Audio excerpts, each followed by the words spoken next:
All right, I wanted to do my race recap for the Laurel Highlands hiking trail 70 miler.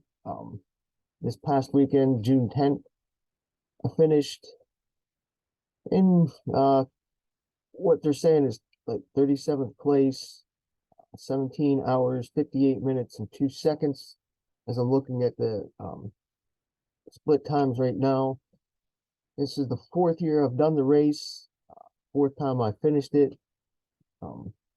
It's not the fourth consecutive year that I ran the 70. There's a couple years in between with like COVID, and then last year I did the 50K.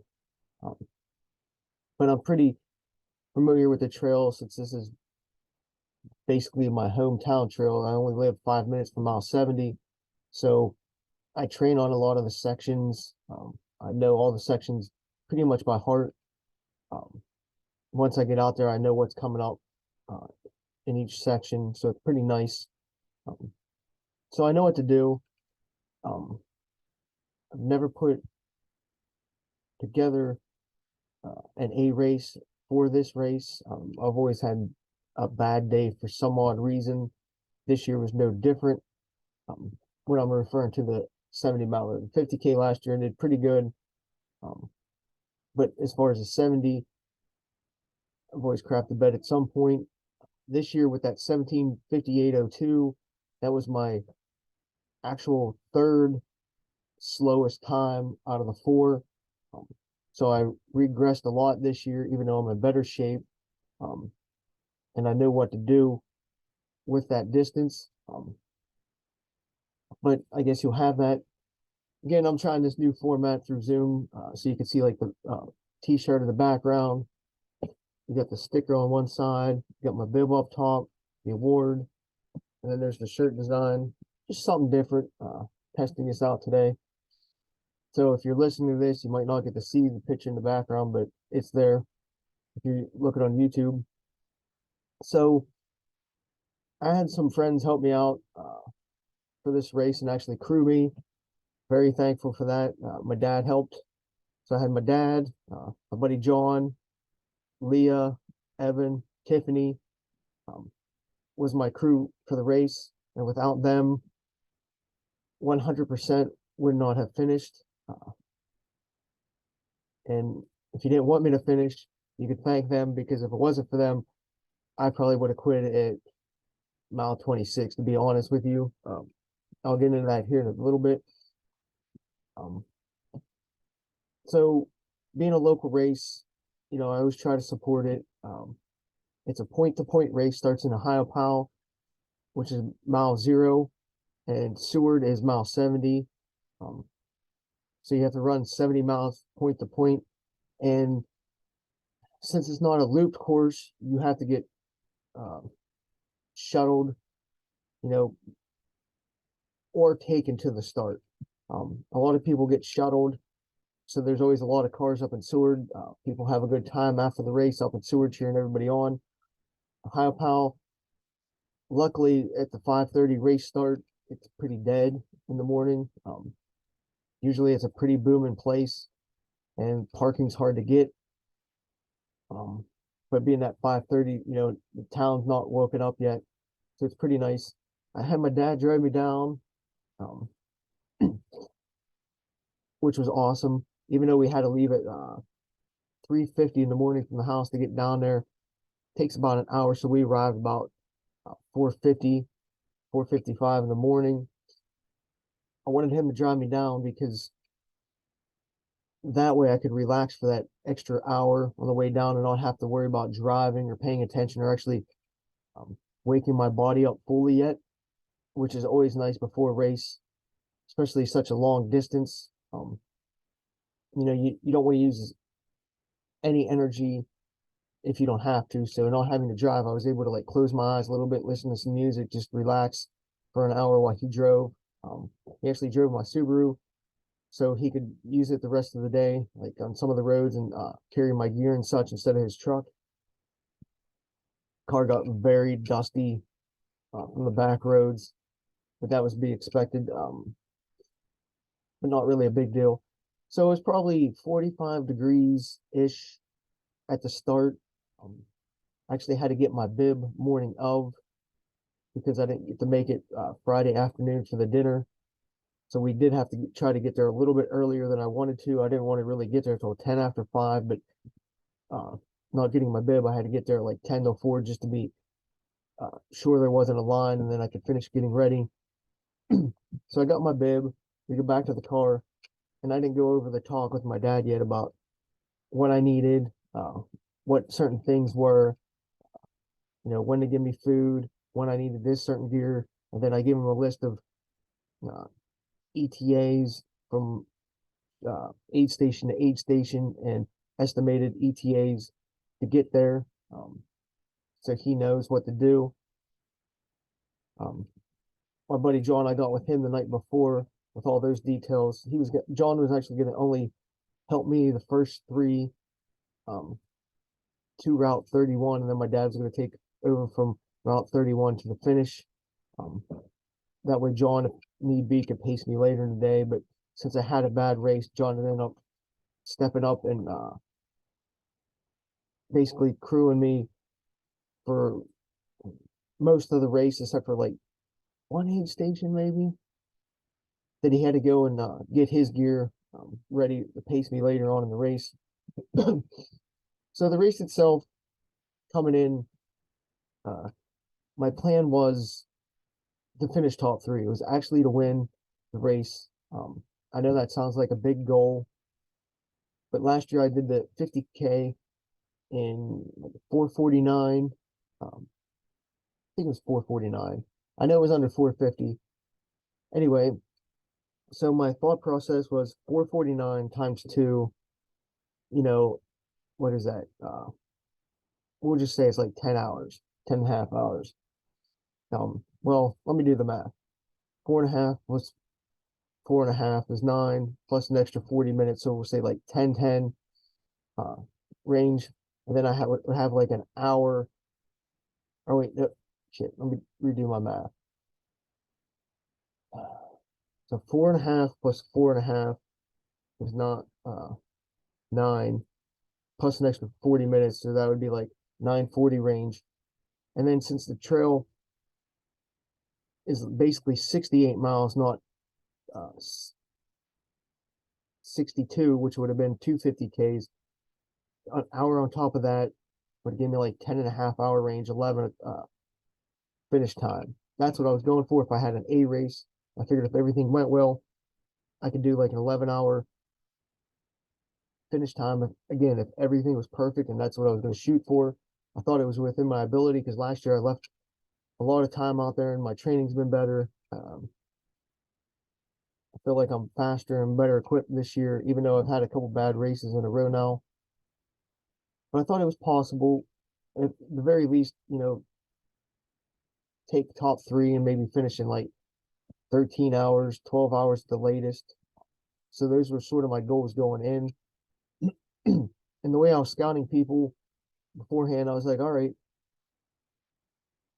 I could probably finish at the worst like top 5 if everybody has an A game and I finish in like 13 hours. I was like, realistically, I was like, I guess I could settle with that. But even though I was shooting for top 3, because this year they actually did top 3 awards for male and female. So I was like, all right, those awards look cool. I'm going to try to shoot for that. And then once I'm out of top 3, reevaluate how my race is going, and then either drop back just in survival mode, or to see if I have anything left in the tank, maybe where I can push later on in the race and pass some people up and maybe take that top 3 again. So at the start, again, I was saying it was very cold, probably like 45 degrees. I went very light, minimal to start the race, just wearing my waist pack. I took 4 9-ounce bottles of water with me. I messed up right away in the morning because I forgot to put electrolytes in 2 of the bottles.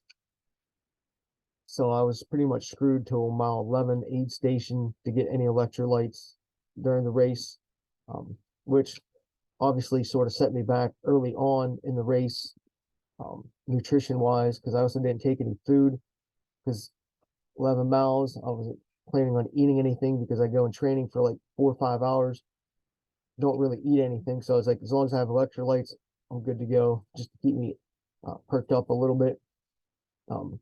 went shirtless, just had a hat on, my calf sleeves, my 2XU compression shorts, and should be it.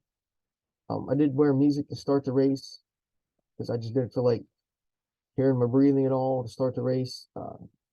Trying to keep my mind fresh as much as possible.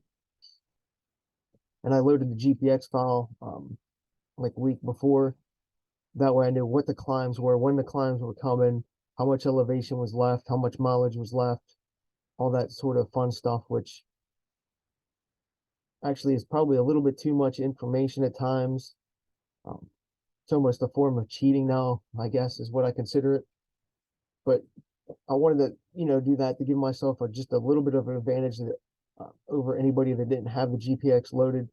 So that way, again, I knew how much of the climbs were going to be when I got to them and how much was left as I was climbing them. It lets you prepare and be able to like mentally run a hill or run that section. So if it's only like 100-foot climb, you could run it a little bit more than a mile long 1,000-foot climb. So that's sort of what my mindset was using the GPX file, even though the morning of the race, right before it started, my watch was having issues with the signal and actually loading it because there were so many different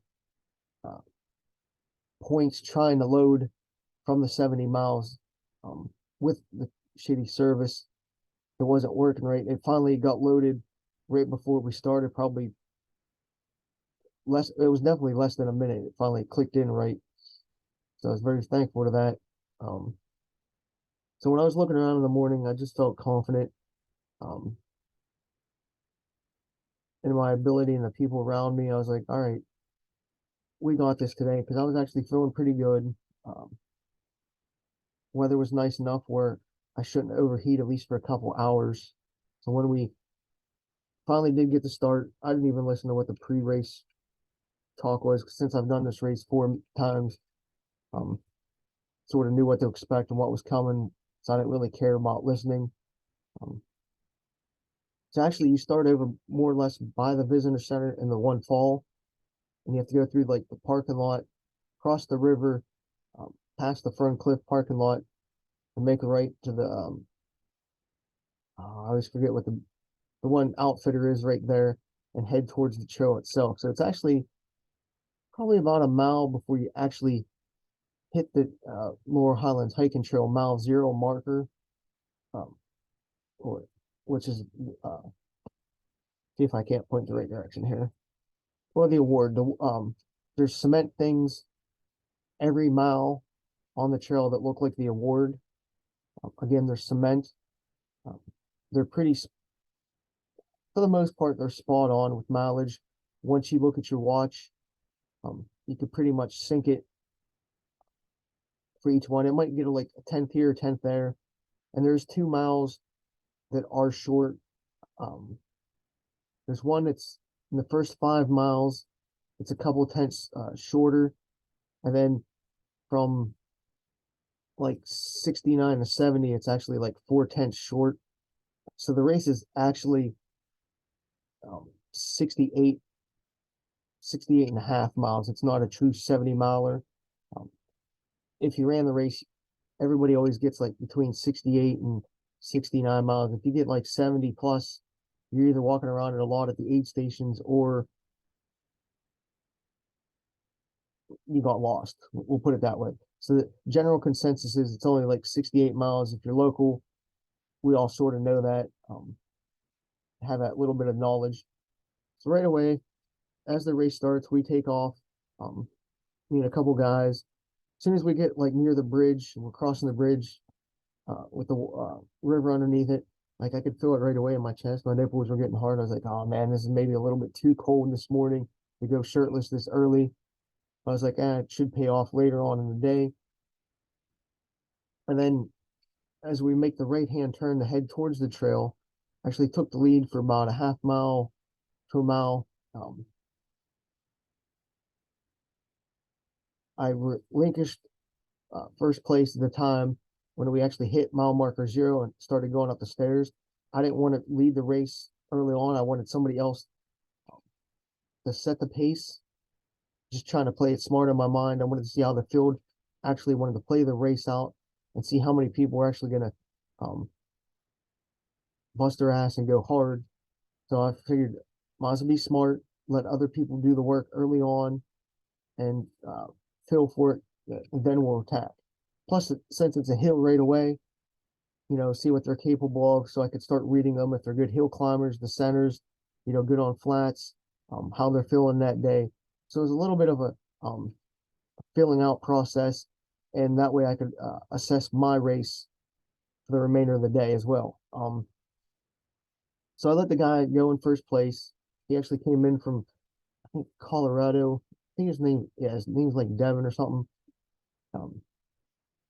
We were running together for probably the first 17 to 20 miles of the race before I fell apart. So I let him take the lead, and actually looking behind us, probably a half mile, once we hit mile 0 and we started actually on the trail, there was like nobody in sight. There was no lights coming behind us. I was like, all right, we'll see how this is going today. I was like, it looks pretty good so far, but again, it's early on.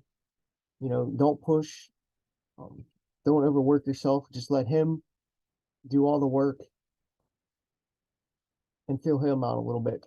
I did ride his ass a lot. If he would have fell, I probably would have tripped right over him. That's how close I was to him. Just trying to get a read off of him. His hill climbing, his descending, all that stuff.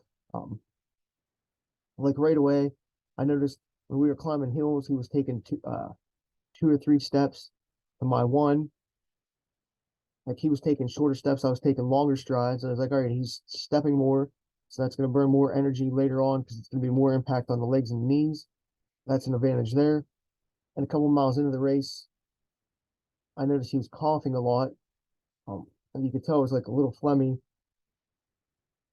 And I was like, all right, maybe he's not having a good day. Maybe he's not feeling it. I was like, that's a good sign for me because usually when people are coughing and, coughing up phlegm early on, they don't have their A game. And, for 70 miles, you're really going to be able to maintain that.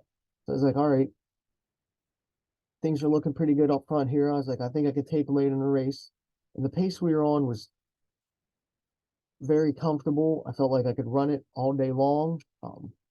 Was having no issues whatsoever. It was probably actually a minute and a half slower than probably what I could have ran at the time. But again, I was trying to save energy for later in the race. And if he was going to set the pace and let it be this slow, I was going to go with it. So why not? I was like, if I'm riding him right in there, maybe pushing him a little bit, let him burn out if it's the pace he wants to go, and just let myself be a little bit fresh later on. So that was a strategy for the first couple miles. Sometimes, like on the descents, he would gain on me a little bit, like he would gap me a little bit, maybe like 5 seconds or something. Because again, I was trying to save energy, save my legs early on in the race. So I wasn't trying to like bomb the downhills a bunch. So then as soon as we hit like a flat or a little bit of up, I just caught right back up because the way I power walk up hills and stuff like that is usually faster than people actually run up hills. And I know that. And then having watched him that first hill, he was taking 2 or 3. So I was like, I can just power walk, keep up with him, and we'll just keep going. And then if somebody comes into view, then we'll reassess and maybe attack the hills a little bit more. Thankfully, nobody did early on come into view at any of the hill climbs.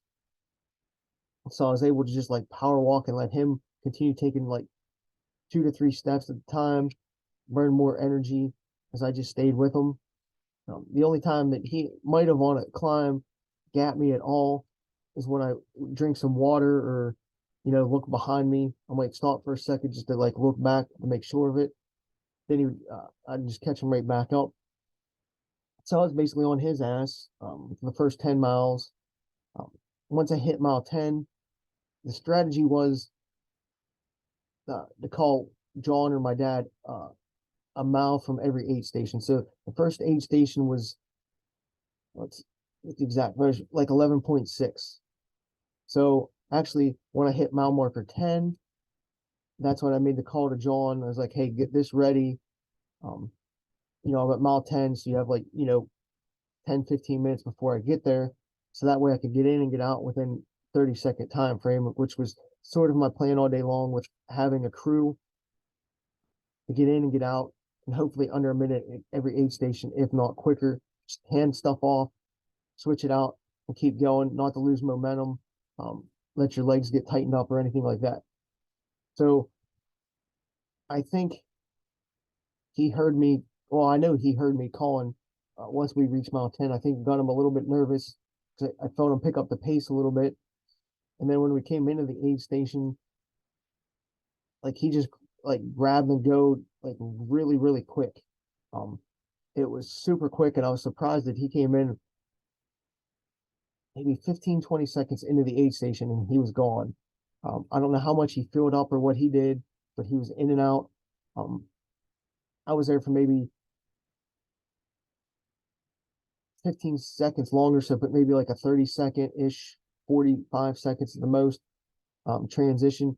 I switched bottles out. I got um, two electrolyte bottles uh, to sync up with my waters, two waters, and then got some watermelon, pineapple, and half a honey stinger.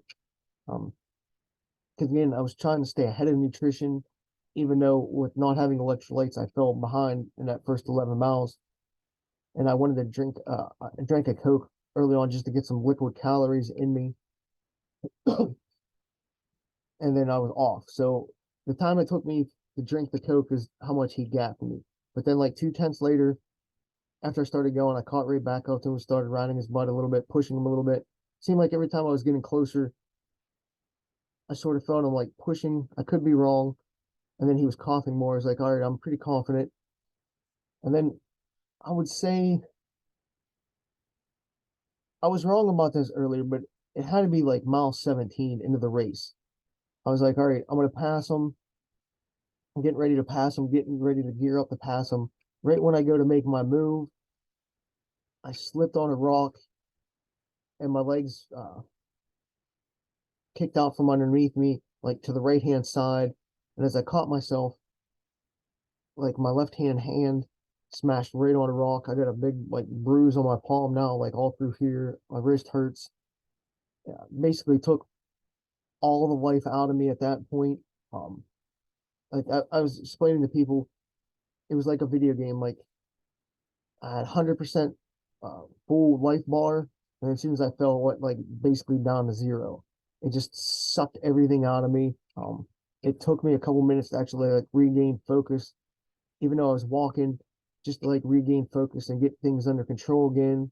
Um, at that point, I was like sweating a lot after I fell, and then once I started getting going again, it was probably like a half. Well, it had to be a mile. Um, so I hit about like mile 18. I called John. I said, "Hey, get this ready. I need this food. Give me the same food again. Same situation. Give me like 2 bottles of electrolytes. I'll be on my way." Um, but as I was coming in transition to John, I felt a little bit hot. Um, I grabbed my food. I told him I was like, the energy just like got sucked out of me, and him and Ben were there, and they just said like, basically suck it up and get going. So I did. Even though like basically took myself out of it mentally for a little bit there, because I know that that fall really did just screw like with my whole momentum. But then anyway, I pushed on. I was still in second place. He might have been a minute ahead of me at the time. I don't know, because where John was, it was a little bit before the aid station, because they weren't really allowed at aid station 2, which is 19.3 miles on Route 653. So they had to like either be before or after the aid station to give crew and stuff like that for the relay. Um, so yeah, I didn't really get to see what he was doing at the aid station or how far ahead he was because of that transition and not being able to be at the same spot as the aid station as crews were allowed.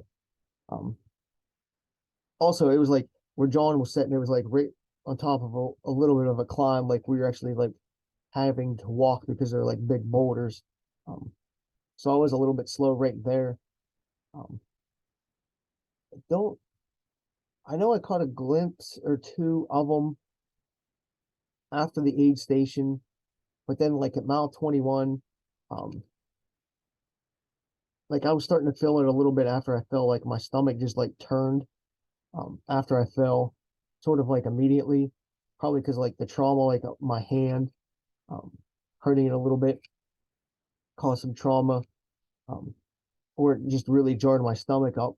And then at mile 21, I was like, all right, you have to go to the bathroom. I was like, you got to get it out of the way. You're going to feel a little bit better. Um, so that was poop number one of five on the day. I'll get to that more in a little bit, but um, so I lost like 4 or 5 minutes having to go to the bathroom in the woods at mile 21. Um, and just my legs got stiff then as well. And it felt really hard to get going after um, pooping in the woods. And then I noticed like a mile later at mile 22, I actually stopped sweating.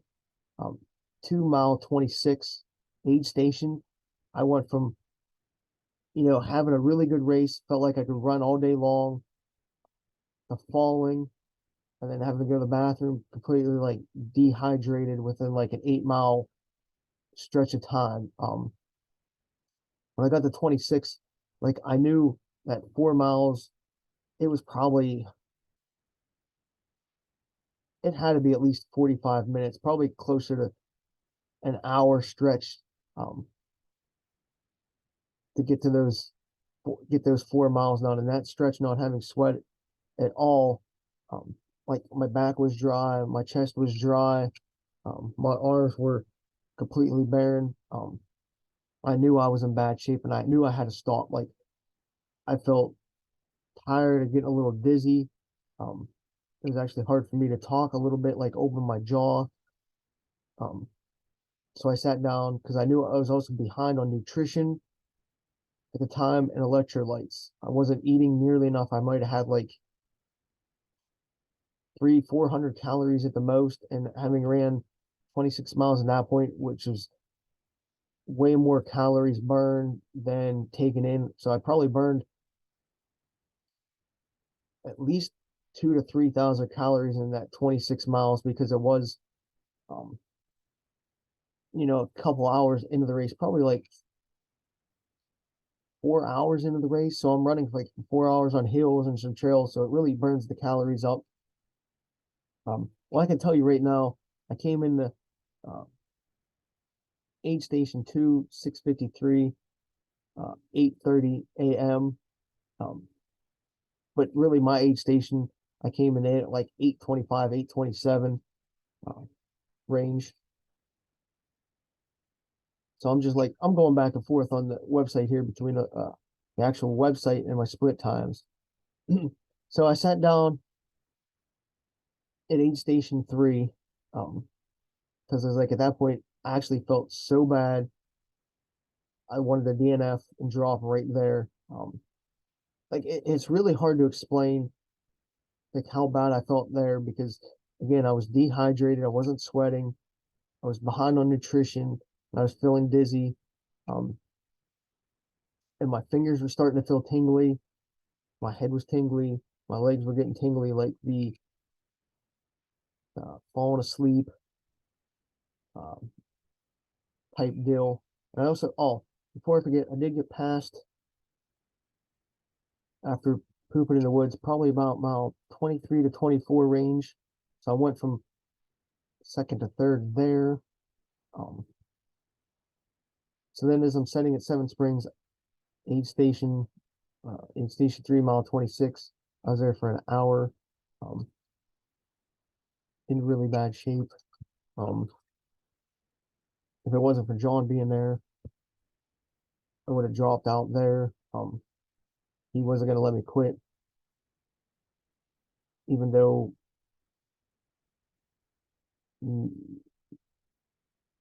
always tell people medically if there's anybody there, um, they would have not let me continue on. They would have been like, "You're done." Uh, it was just how bad I was. You could see my hands were more white. Um,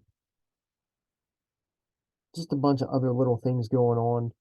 So as I'm sitting there, like the tingling's getting worse. Like I'm hyperventilating. Can't control my breathing and my core temperature. That was the other thing is I just felt so overheated, and my core felt so um, overheated itself, like it wouldn't regulate itself down. Um, so I was just sitting there. I was like, dude, I'm done. Like I was just over it, couldn't go on anymore. Um, and he's trying to like give me some electrolytes and um, stuff like that. Eat some food. I couldn't eat for a while.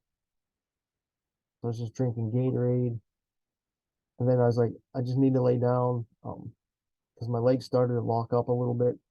I could feel the acid build up in my calves. So I laid down, actually in the shade, and then I got really cold. Started to actually get like hypothermic because my body started to shut down. So I went from overheated to like hypothermic, and it was still like at this point in the day, it was like 70 degrees in the shade.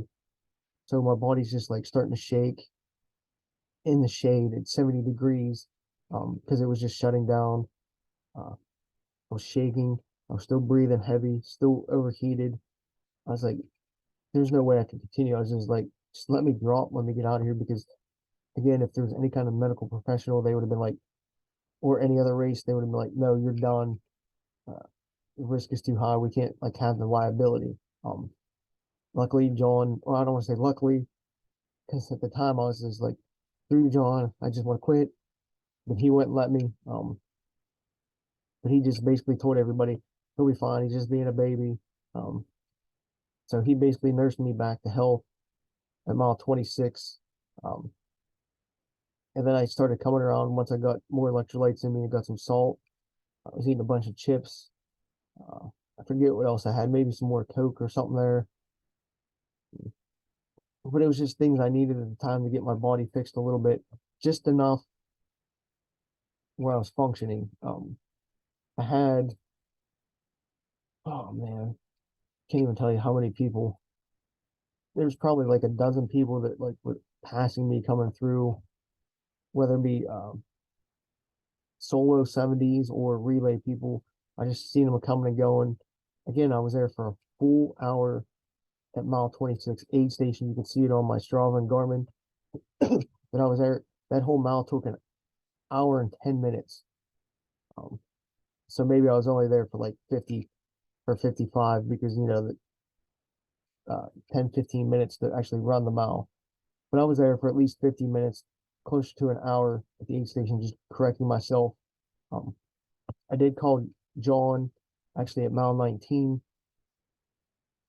Uh, when I was, well, not mile 19, but would have been mile 25 when I hit that. And I was just like, get my vest ready and my poles ready because I gave him a set of poles. I gave him one of my backup vest. I was like, worst case scenario, if something happens today, when I drop back, I'm going to use my poles and my vest to get me going the rest of the way. I gave my dad my uh, better poles and vest for later in the race. I was only going to use them for mile 57 on, but I needed them right away just to have the capacity to hold 40 plus ounces of water, well, slash electrolytes in me, make it from aid station to aid station. Um, Even though the next aid station was only 6.3 miles to Route 31, um, having 40 ounces normally would not be a problem. That would have been probably 2.5 times what I needed. But at that day, I needed every ounce that I could carry on me. So as I'm sitting there struggling, hearing people go, and people were like worried about me, asking if I'm going to be okay, because they all saw like how bad I was, and I think they thought the same thing. There's no way he's going to continue to be able to like recover from this. But I slowly recovered, calmed down enough, recouped, was finally able to like actually eat some food, um, get more liquids in me. Actually switched out and put the vest on, got it ready. And then I was like, all right, now we're out of top three. Now it's all about survival. We're just going to go aid station to aid station the rest of the way and see how things go. I still didn't really want to continue because I figured after World's End last weekend, it was going to be a struggle for the rest of the day. And being only 26 miles in with, like 44, well, actually, real 42 miles to go, did I really want to suffer through that? And the answer was no. But John wasn't going to let me drop. So from there, again, it was just more about survival, getting through the race, and just finishing. Whether my time was going to be 14 hours now, 20 hours, and 22, point was just to finish. So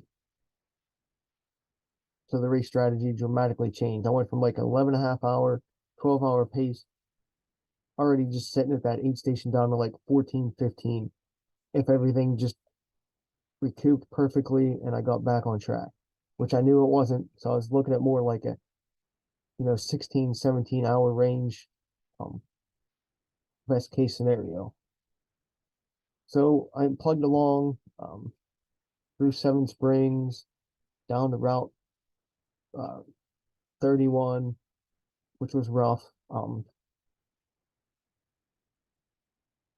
I was still struggling a little bit, but it was more keeping yourself out of like zone 4 and 5 struggle because the legs were tired. But as long as I felt like I kept myself in 3 or below, sort of could survive the rest. So anyway, I just plugged along from Seven Springs to Route 31, which is 32.3 miles into the race. I called my dad at mile 31 and told him, I was like, hey, I want my good vest, my good poles, fill those stuff up with water. And John was actually going to go from Seven Springs to Route 31 to give my dad a heads up what's going on, see if he needed anything. So we were sort of coordinating back and forth a little bit because we even did call. My dad at Seven Springs said, hey, it's going to be a while before I get going. Things are going bad.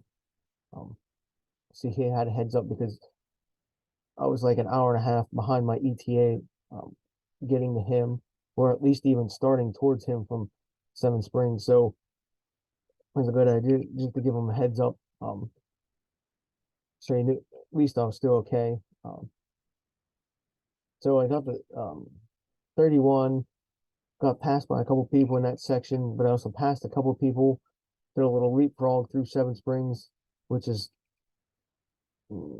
maybe the hottest part of the course because you got that openness around the ski slope area, so there's no real tree cover before you actually get back into the woods. So it's really hot for like 5-10 minutes of the race right there because the sun's just directly hitting you, unless you go through it pretty fast. So it does zap your energy a little bit. But I just plugged along through the woods, and I was like, all right, get back into this mentally a little bit, get your mind right, get your body right.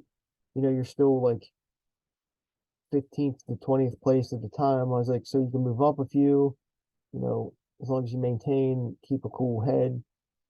Then I get to mile 31. I did feel a lot better. I mean, I was good enough where I can continue on, at least at that point, for the rest of the race. Actually, my vest wasn't ready, so I just sat in the chair. So you had to go back and get it in the car. Got my other stuff all situated, drank some electrolytes. Didn't really eat enough food there. I was sort of more worried about switching my vests out and getting my better poles. So if I needed them, I could use them. And filling my vest up with water and get some ice instead of actually like refueling properly. But as I left the aid station, went over to got some like I forget what I had at that one, like granola bar, some nuts, some chips and stuff like that. Threw it in a bag so I could snack on it, um, in between the aid stations because it was going to be 8.8 miles. Or wait,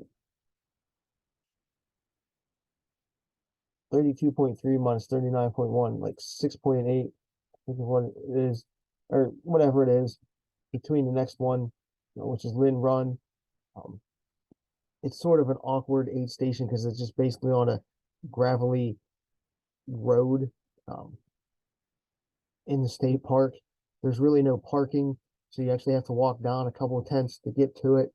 Um, I was feeling a little bit rough there because I was using noon caffeinated tablets in my hydration, for my electrolytes.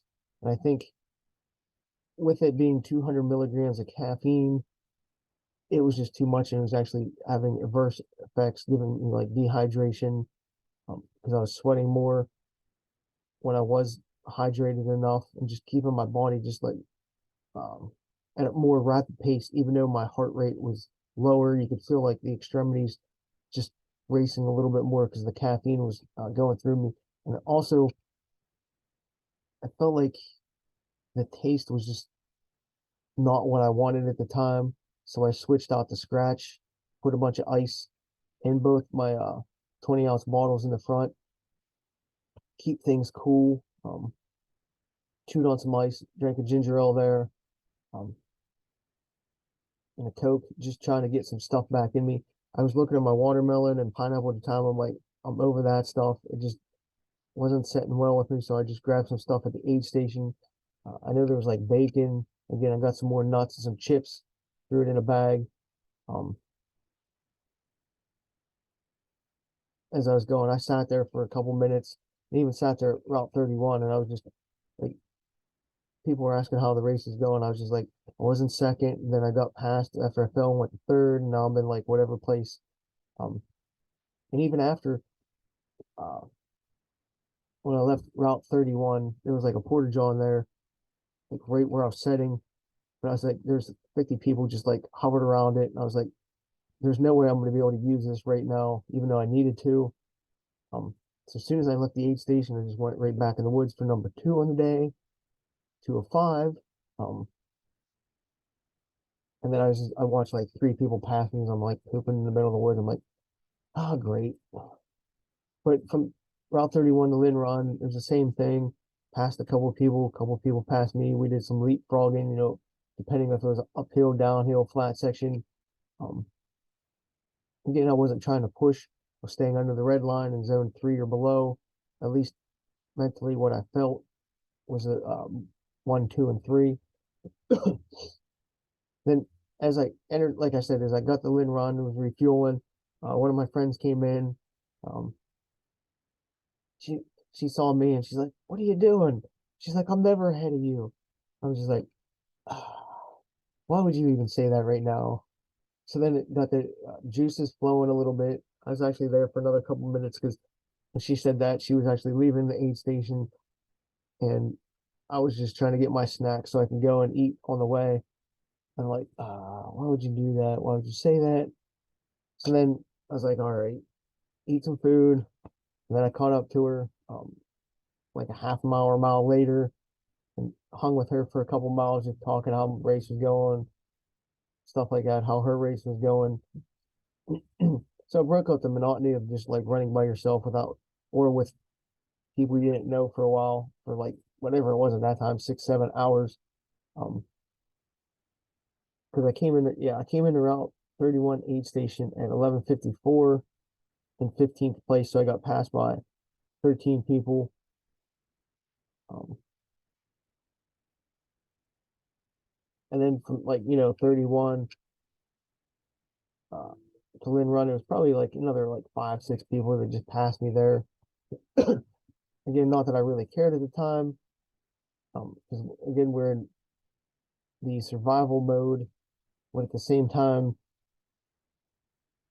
you don't want to get past because my ego takes over. And then when she said about, oh, I'm never hitting you, I'm just like, ah, damn it. So I let her go after a couple miles because I was getting hungry again. I knew I needed to eat, and I wasn't going to be able to like run on the go and eat because when I was doing that, I could just feel it like jarring in my stomach just because my stomach was so empty. There was no way for me to just eat and run. Um, so I could go on from Lynn Run to Route 30. I was hoping I didn't have anybody plan to pace me at Route 30. I, as bad as I felt the day during the day, I wanted somebody. I didn't know who to call because I didn't have nobody scheduled or asked beforehand. But John being John, uh, made a few phone calls. And I think it was actually the first phone call, to be honest with you. Got our buddy Evan, asked him what he was doing, asked if he could help. Somehow John had enough extra stuff on him, so we got Evan a pack, bladder. Um, he borrowed my shorts and had some like walking shoes or boots on, just enough to be able to pace me. He's actually really excited that I asked, and um, actually Evan really, I think, enjoyed himself. We were talking the whole time. Um, had some good conversation. I don't want to touch on it, but it was really good and insightful conversation. I'm thankful for that. But I stopped at Route 30 for probably 20-ish minutes, just refueling again, getting things situated. Because I knew I needed to set at least 5-10 minutes to get my body down because the course was dry. It's the driest I've seen it. Um, at least in like the 5 years I actually ran, the different races. The 4 years that I've ran the 70 miler is definitely the driest. It's the driest it's been that I've actually ran like longer sections, like 10+ mile sections of it. So it's really bad. So I didn't get to really cool off, wash the salt off at all. And I was feeling it because I was really gritty. My compression shorts, there was just white salt lines everywhere. I could just feel it taking its toll on my uh, genital area. At one point, I forget what aid station it was, but I did splash some water in the groin area, just like cool it off and try to get some of the salt. But I think it made it really worse because from then on out, it like rubbed like the gooch and the nutsack raw. So I had to reapply some stuff a few times just to like keep it in check. But I was gonna switch shorts at Route 30, my compression shorts. But there's just too many people around. I didn't feel like walking all through the woods just to change. I just said, hell with it. I'll do it at 271. And me and Evan just like plugged on for the whatever 10.7 miles. So Route 30 is 46.4. 271 is 57.1. Yeah, so like 10.7 miles. I hit Route 30 at 3:50 p.m. in 29th place. So between aid station 4 and 6, I got passed by 14 people. um, I think the guy who was in first actually dropped at Route 30 from what I was told. He actually had a rough day as well, but I don't think he had a crew. So he had really nobody to help him or knew what he needed. Um, at least that's what I was told. I could be wrong. I got a fit aid actually from Ray, Route 30, which helped a little bit. It was a normal fit aid, not a caffeinated one. I think that was another issue I'll touch on as a recap. I was just drinking too much caffeine and it was just kicking my body's ass a lot. Um, I know somewhere in between Lynn Run and Route 30, uh, I know I had to poop at least once, if not twice in that section. Again, when I was pooping, people passing me. So that would have been like 3/4 of the day. Um, but when me and Evan were running, we were keeping a pretty good pace. He actually let me sit down once, maybe twice for like 2-3 minutes because I was like, all right, I just need a quick set to recoup. And I was trying to get some food again. I had to stop and eat. I remember the one time I was sitting there was trying to eat this stuff. I really messed up putting food in my bag because it was these 2 pickles and there was bacon, some M&Ms, and some like nuts and stuff. and with the heat, everything just like melted and gooed together, and like the chocolate to the bacon and the nuts hanging on it, and oh, there's some Swedish fish mixed in. It was just so disgusting.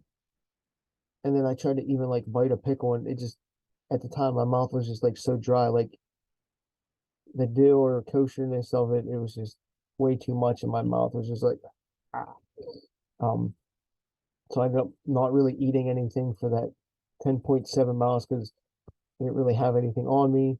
I probably had a honey stinger in my back, but I forgot about that at the time.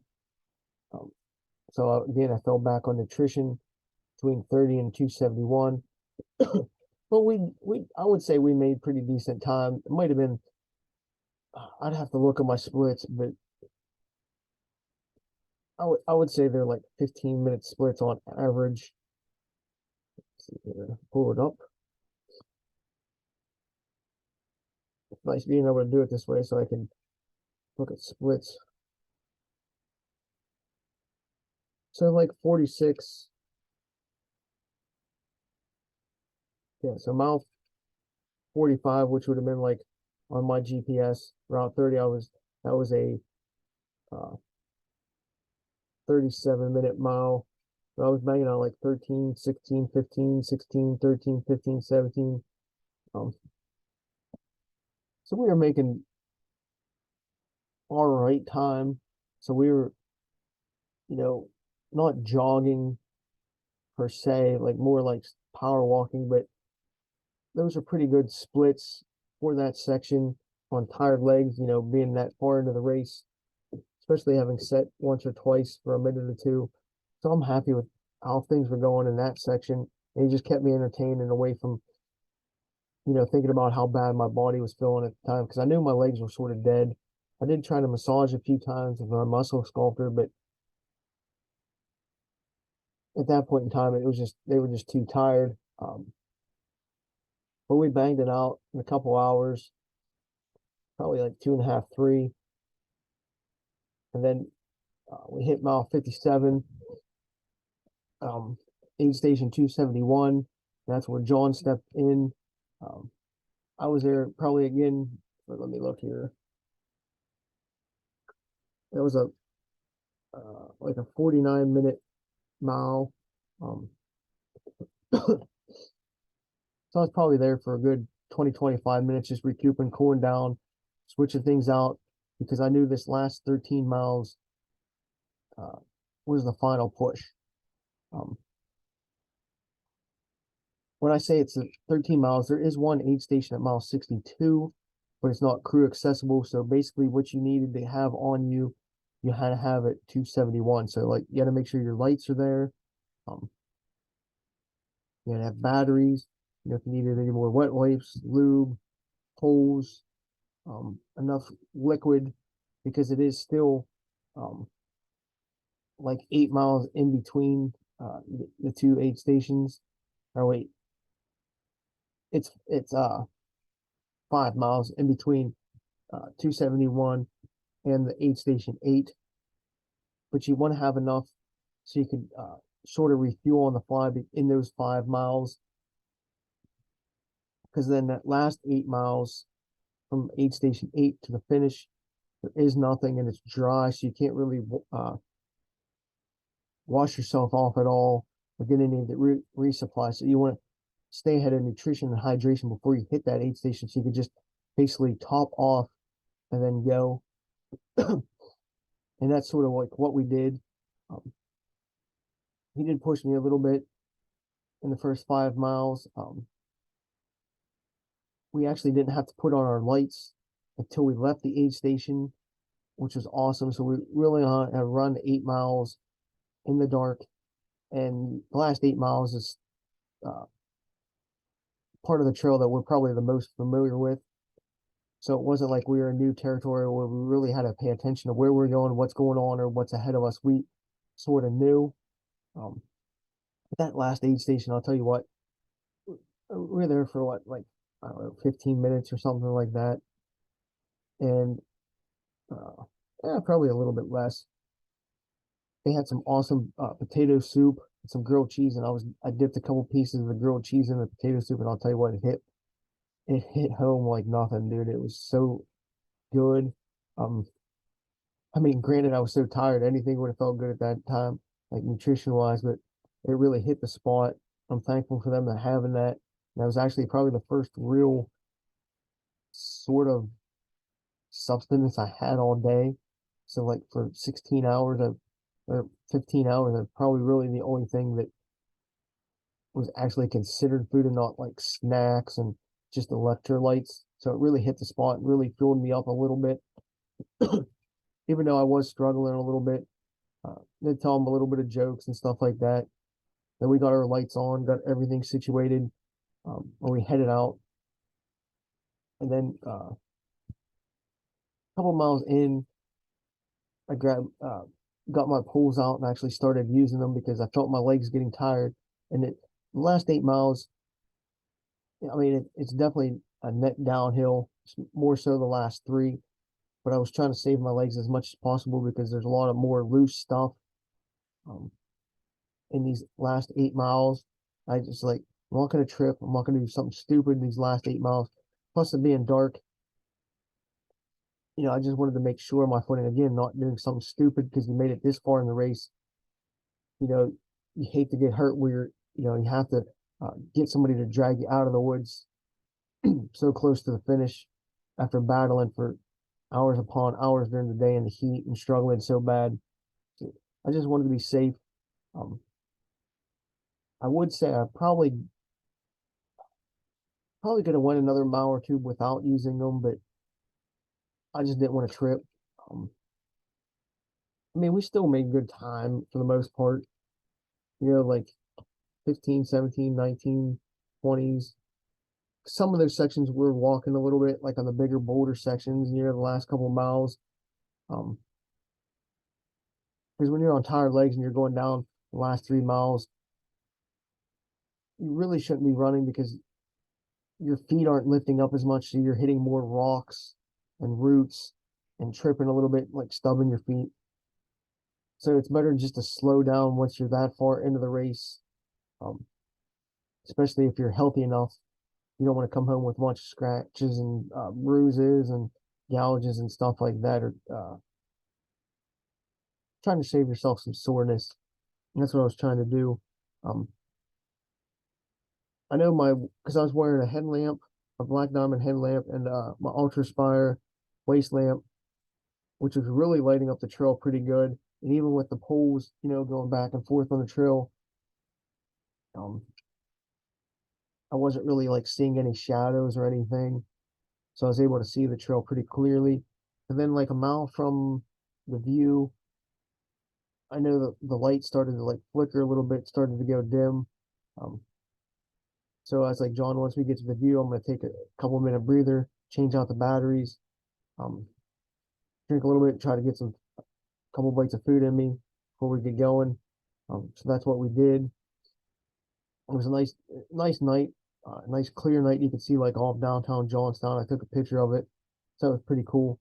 Um, then we just banged out like the last 3 miles. Once we hit the power line tower at 1.5 left in the race, we made our phone calls. Hey, we're going to be back in like 15 to 25 minutes, depending on how fast I can push.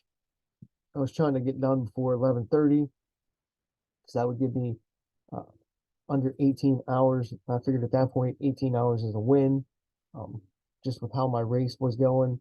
Even though you go from like 11 and a half to an 18 uh, hour race, kind of sucks, but hey, whatever. I finished. And power line is 1.5 miles. Um, just from running it all the time, that's one of those mile markers in your head. Again, since last couple of mile markers are a little bit short, like 4/10. Um, so like having known that as like an actual uh, marker of the trail for yourself, it's good to have that. So then you got like probably 3/4 of a mile downhill on some like chutes and stuff like that, some like bigger boulders. You're going through some Laurels, the two Laurel tunnels itself. The second one is a mile left in the race. and then you got about 4/10 of more rocky stuff before it sort of bottoms out, and then you could actually run like the last 6/10 of the race. So knowing that, I just took it easy on the rocky sections. And I'm looking at my watch, and I'm like, all right, all right. I know at one point there was like 18 minutes left, finish under 18 hours. So it was like 11, 12. I was like, all right, we can do this. Um, Trying to gear up because I think it was like the last mile itself after I hit the tunnel. I think that's when I looked. So I was really trying to push for that. And I was like, I knew it's going to be close, but you don't really have the legs because the legs are getting tighter with each step downhill. Um, it was getting harder just to go, even with the pulls taking the pressure off the legs and the quads. Um, but I did it in like, again, like just barely like under 2 minutes to go to hit that 18-hour mark. Um, I hit the bell coming in, so because it was pretty quiet, a somber crowd this year at the finish line, at least when we came through. Usually we're there, I don't know, say being jerks, but we've got the cowbells going and whooping and yelling as people were coming in. It was just like a quiet crowd this year. Um, but one thing was nice about the tunnels this year is they actually had strung off some lights in the tunnel. At first, like we were seeing it in the distance, we're like, what the hell is that? It just looks really like it was like really strange since we know this section. We're like what are these lights and like what are they hanging off of it? Like it took us even to like the middle of the Laurel tunnel to realize we were actually in the Laurel tunnel, and that's what the lights were there for, just to like illuminate and show off the tunnel a little bit. I mean, when you're at that point in the race, not late in the day, like running like 17 hours, your mind's not necessarily with you because I know a few times between 271 and the finish, me and John looked at each other like, this looks new. Like, I don't remember this before. Like, but just being in the dark and, late in the day, like our minds were also playing tricks on us. So it does happen to everybody, even though you might not know the trail. Um, so we came in, we finished the race. Um, Happy I finished. Not necessarily how I wanted to finish. I stayed for like a half an hour after the race, so I only stayed to like midnight because I was just beat.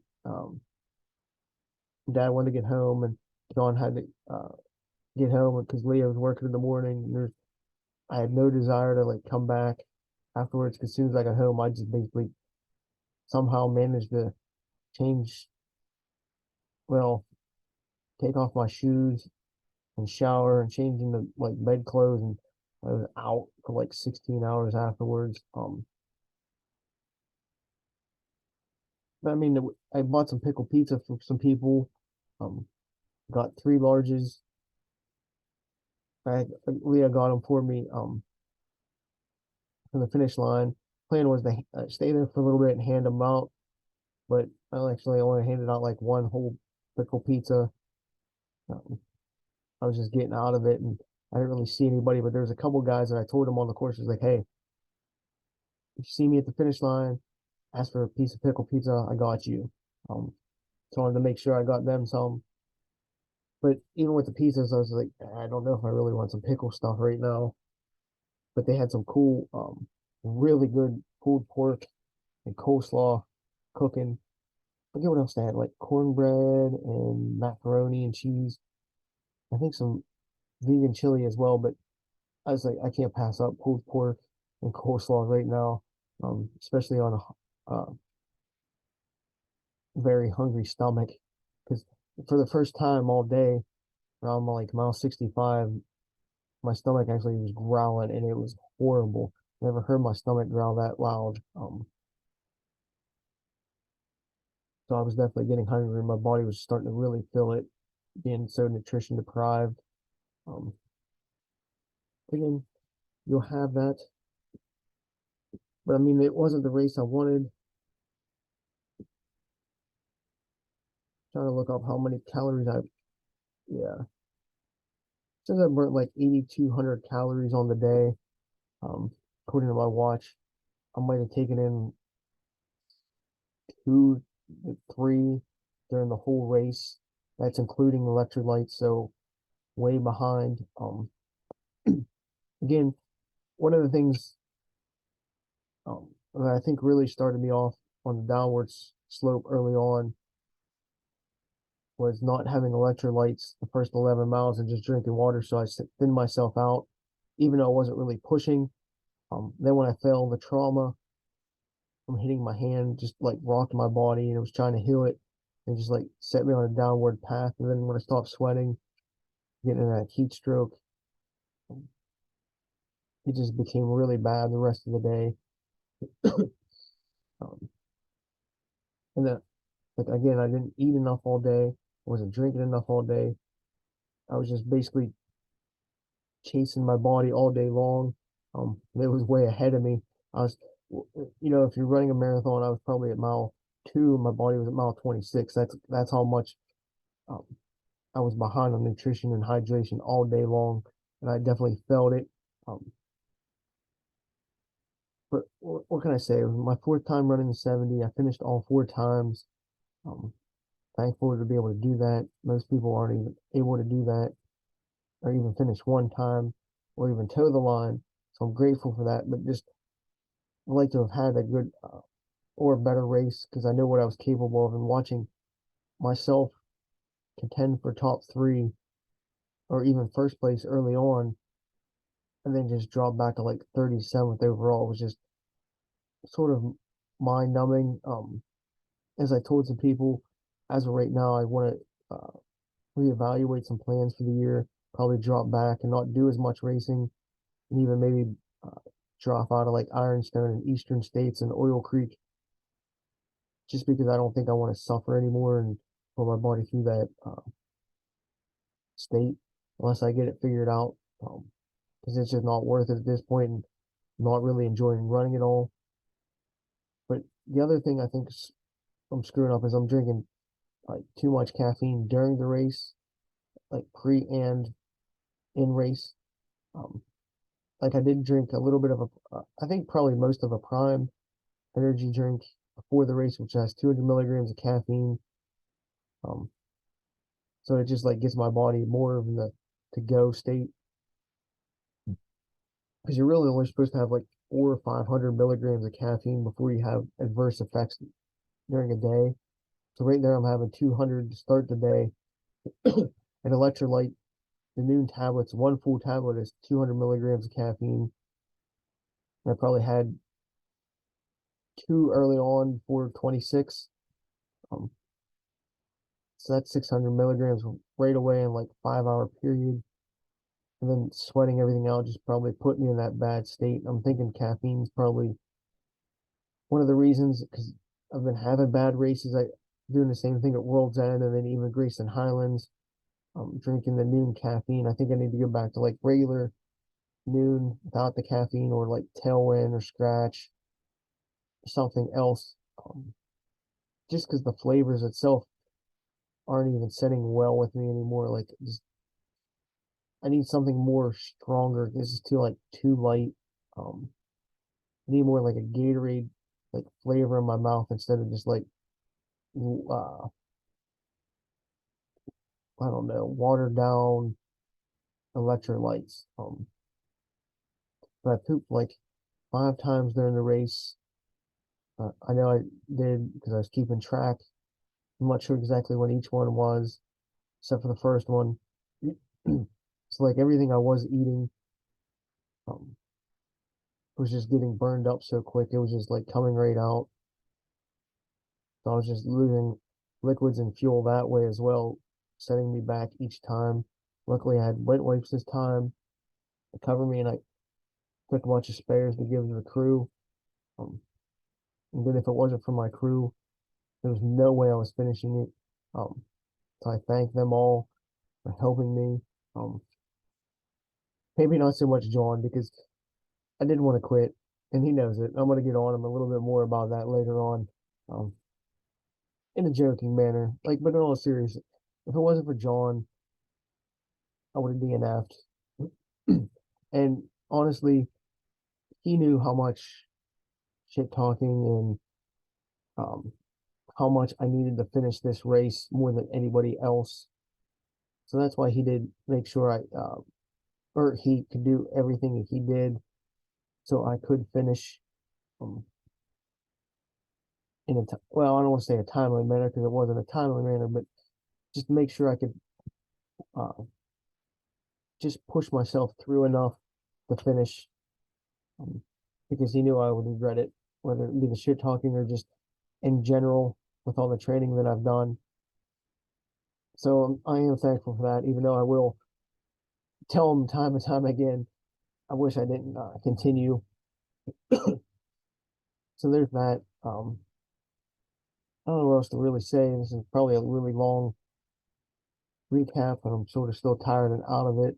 Uh, Even though it's weird the next day. So Sunday when I woke up, so I got home, we left there at like midnight ish.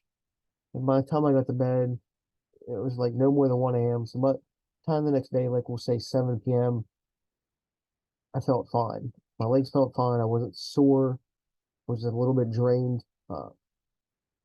like mentally, physically, like just, like exhausted, but not sore. Um, Actually biked like 15 miles because my legs felt so good. The only real issues I had were my palm where I fell and my knees a little bit because I forgot to mention, like around mile 68, I did trip on some rocks a little bit, which I felt like jar my knees pretty good. I was like, oh, I'm gonna feel that later. But it wasn't really from the pounding of the trail or just running 70 miles. Like my legs were perfectly fine. I could have ran yesterday. Um, I didn't want to. I don't plan on running all week just to recharge myself a little bit. But again, I felt good enough to be able to run, but I biked 15 instead in my basement. So that tells you right there that my body recouped, which is just what I told people is just aggravating how I can be in such a low place. Body can felt so beat up during a race where like I know I should medically quit and I should have been medically pulled. And then the next day, like be like 95, 98% healthy. It just really doesn't make any sense like how I'm able to recover. And even like mid race, within that hour, I was fine enough to do another 44 miles. Like it's just weird how that happens. I gotta find some answer to that, but I'm trying to think if anything else was sore. Oh, I do have a cough. I was coughing a little bit like the last 8, 10 miles. It was like an unproductive cough because you could feel phlegm and it still feels like almost like an upper respiratory infection. I had that also last week. So maybe something's going on with there, but I didn't have any issues at all during the race, breathing, even with the whatever smoke from the Canadian fires. I didn't feel any of those effects. So that wasn't an issue at all. Like to me, um, it was just more or less my nutrition is what put me behind. Um, and then, yeah, whether it be the caffeine or just not taking the electrolytes early on and eating and then falling behind. But I guess 37th place in 17 hours, 58 minutes. It's nothing to feel ashamed of. Because people would love to have that time. I just wish I would have did better, feel better about my performance overall. I wish I didn't have to um, necessarily, have people help me and waste their whole day to help me.